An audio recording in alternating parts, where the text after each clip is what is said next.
Watch how pressure explodes in Parliament as furious MPs take aim at the Prime Minister in a dramatic return to PMQs. This isn't just politics, it's real frustration from people who feel left behind.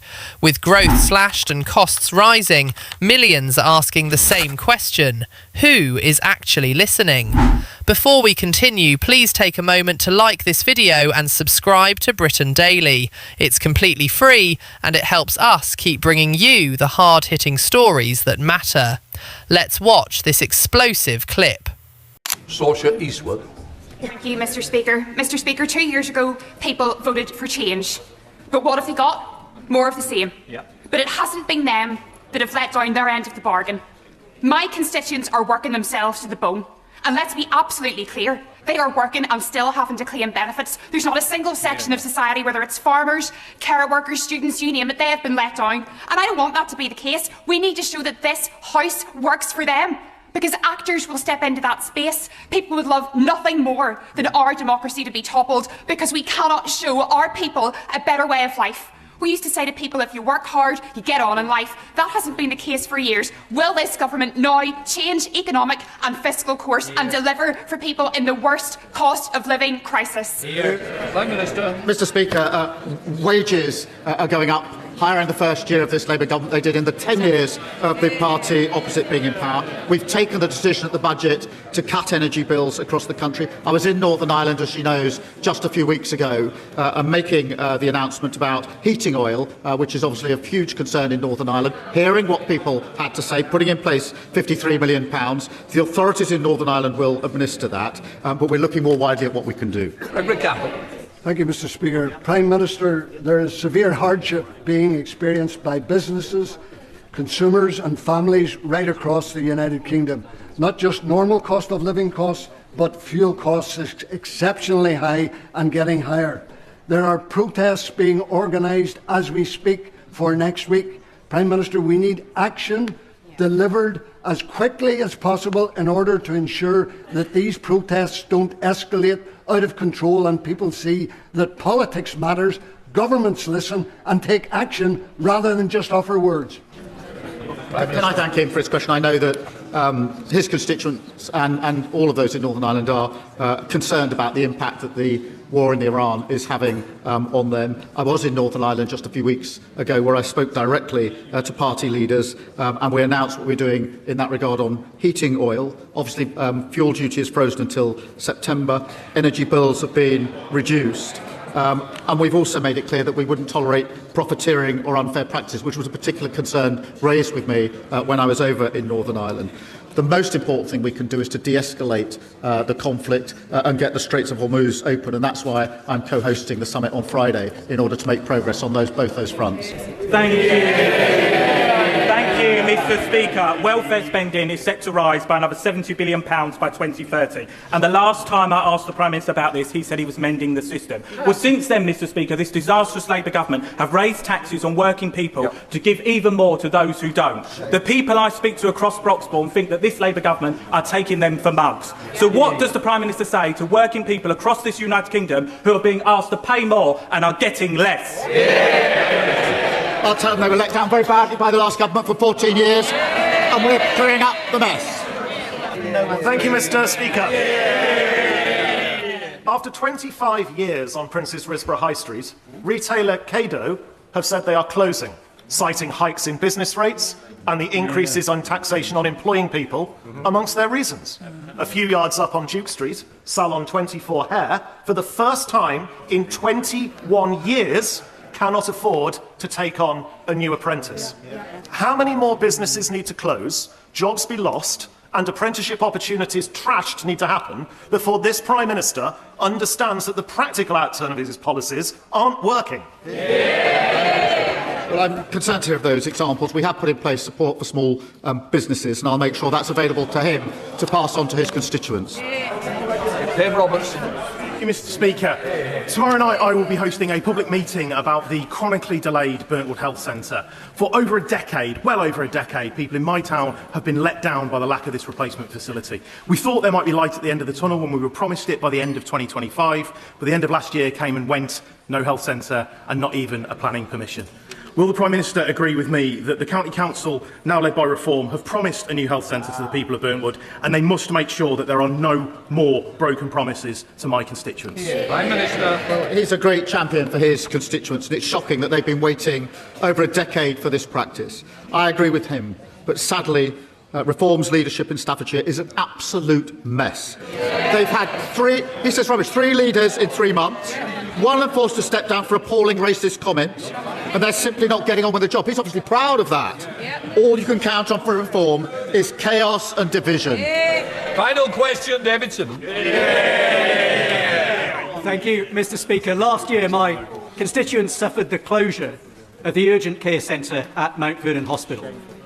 And this year they face the loss of the cancer centre as well, leaving my most vulnerable constituents with long and difficult journeys to access life-saving and life-sustaining treatment.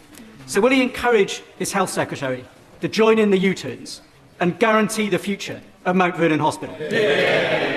I don't know the particular details of his hospital, but I will make sure that they're looked into. We have put record investment into the NHS, but now he's raised that, I will make sure we look specifically into the case that he's raised here in this House.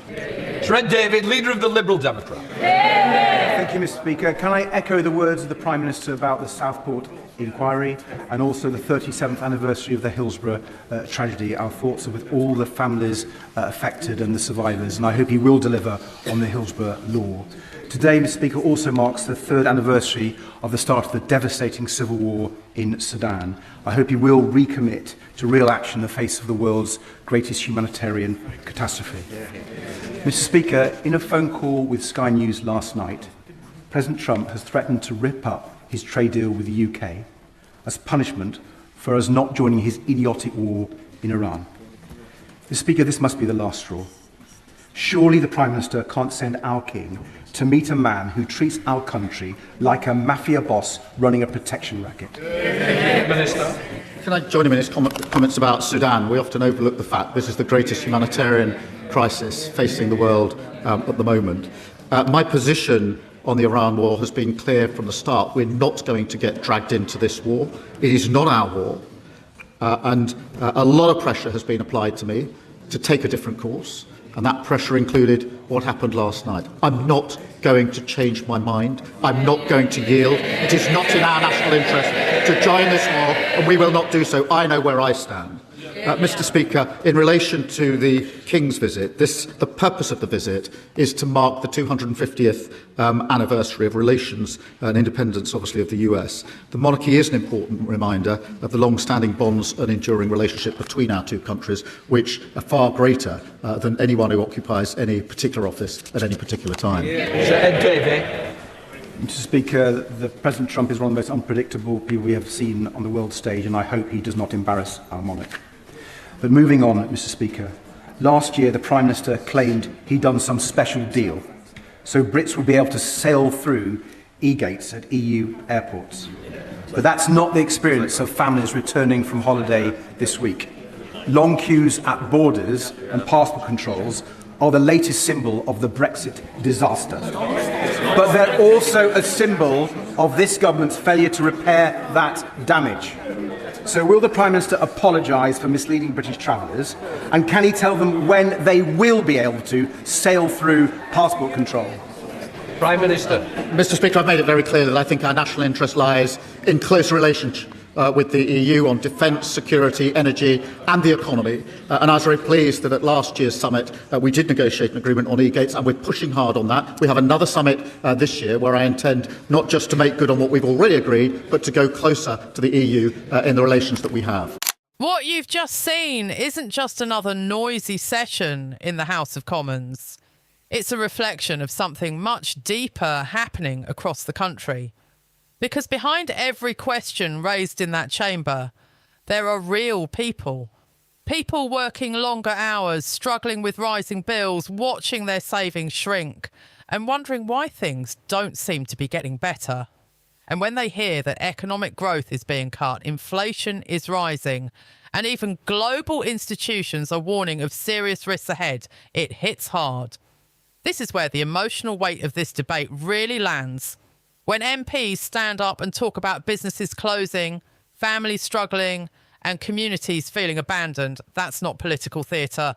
That's reality for millions. The shop that shuts down after decades. The apprentice who never gets hired. The family forced to choose between heating and essentials. These aren't headlines. They're lived experiences. And that's why moments like this in Parliament matter so much. Because people aren't just listening to what's being said. They're watching how it's being said. They're asking, are leaders truly understanding the pressure people are under? Are they offering solutions or just repeating the same arguments? You could feel that tension building throughout the exchange. Question after question, concern after concern, all pointing to one thing. A growing sense that the gap between political promises and everyday reality is widening. And when that gap grows, frustration follows. It's the frustration of doing everything right. Working hard, paying taxes, trying to get ahead, and still feeling like you're falling behind. It's the frustration of hearing big promises but not seeing meaningful change. And it's the frustration of watching debates where answers don't always match the urgency of the problems. That's why the reaction in that chamber was so intense, because this isn't just about numbers on a spreadsheet or forecasts from global institutions. It's about trust. Trust that the people in charge have a clear plan. Trust that they understand the scale of the challenge. And trust that they're willing to act before things get worse. And right now, that trust is being tested. So the real question is, did anything you saw today feel familiar? Did you hear concerns that reflect what you or people around you are experiencing? Because if you did, you're not alone. This is exactly why these debates matter. Not just for politicians, but for everyone watching at home who wants to see accountability, clarity, and real leadership. If you want to keep seeing these powerful, unfiltered moments from British politics, the clashes, the questions, and the reality behind the headlines, make sure you stay connected. Subscribe to Britain Daily, because we bring you the truth behind the debate every single time.